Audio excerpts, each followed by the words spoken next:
Salut, c'est Vincent. Aujourd'hui, je vous emmène à la découverte de l'histoire de l'Aveyron. Des hommes de Néandertal jusqu'au viaduc de Millau, on va parcourir ensemble les grandes dates qui ont façonné cette terre de caractère. Allez, c'est parti. L'Aveyron, terre de caractère au cœur du Massif central, possède une histoire aussi riche que méconnue. Des premiers peuplements préhistoriques aux prouesses architecturales contemporaines, son territoire a vu défiler peuples, empires, crises, innovations et migrations. Pour mieux comprendre l'identité singulière de ce département, voici une chronologie des grandes dates qui ont marqué l'Aveyron, chacune accompagnée d'une explication, entre 130 000 et 35 000 ans avant notre ère. La présence de l'homme de Néandertal est attestée en Aveyron pendant le Moustérien grâce à des outils et sites archéologiques découverts notamment dans la grotte de Foissac. Ces vestiges témoignent d'une occupation humaine très ancienne du territoire, bien avant l'arrivée de l'Homo sapiens, et montrent que l'Aveyron fut un lieu de vie important dès la préhistoire. 52 avant Jésus-Christ, chute des Rutènes, peuple gaulois de l'actuel Aveyron, allié aux Arvernes après la défaite de Vercingétorix face à Jules César à Alésia. Cette soumission marque la fin de l'indépendance gauloise et l'intégration du territoire à la Gaule romaine. 475, le Rouergue passe sous domination wisigothe après la conquête d'Euric, roi de Toulouse.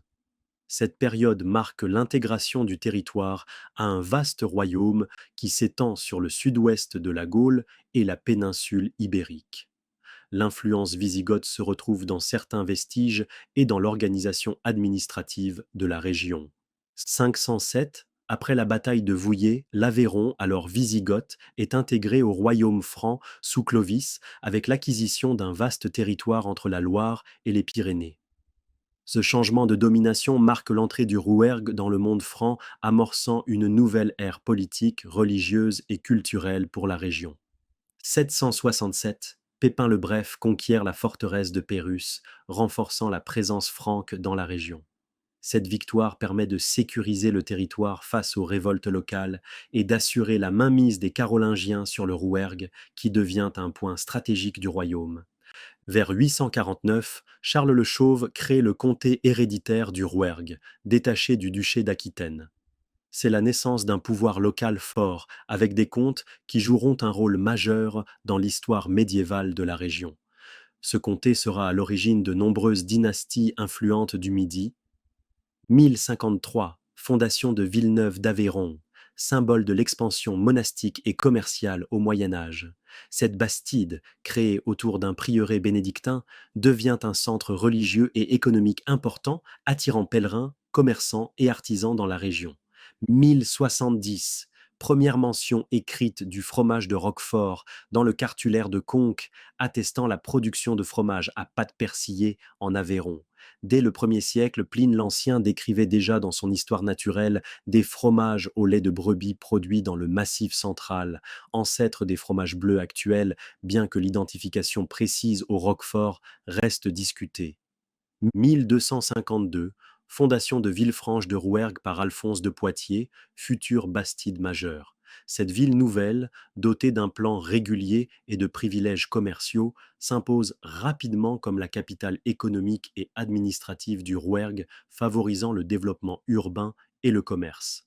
1271, le Rouergue est rattaché à la couronne de France à la mort de la comtesse Jeanne de Toulouse. Ce rattachement direct au domaine royal marque la fin de l'indépendance féodale locale et l'intégration pleine et entière du territoire dans le royaume de France, avec de nouvelles institutions et une administration royale. 1348, la peste noire frappe durement le Rouergue, décimant la population et bouleversant l'économie locale. Cette épidémie, l'une des plus meurtrières de l'histoire, provoque une crise démographique majeure, la désertification de nombreux villages et une profonde réorganisation sociale et économique. 1607, le Rouergue est définitivement intégré au domaine royal français sous Henri IV après les guerres de religion.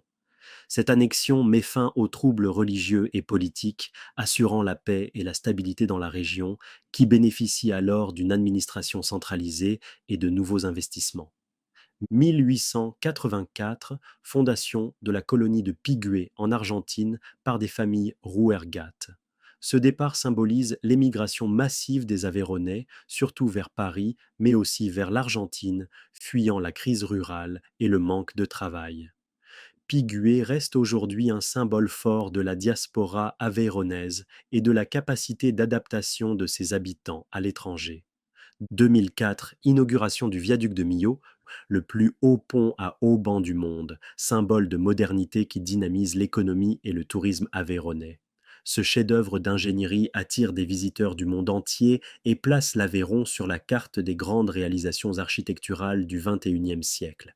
L'histoire de l'Aveyron est un fascinant voyage à travers le temps, des premiers hommes aux innovations du XXIe siècle. Cette sélection de grandes dates n'est qu'un aperçu. Chaque village, chaque vallée recèle ses propres récits et anecdotes. Et vous, quelle date ajouteriez-vous à cette chronologie? N'hésitez pas à partager avec un Aveyronais ou un passionné d'histoire locale.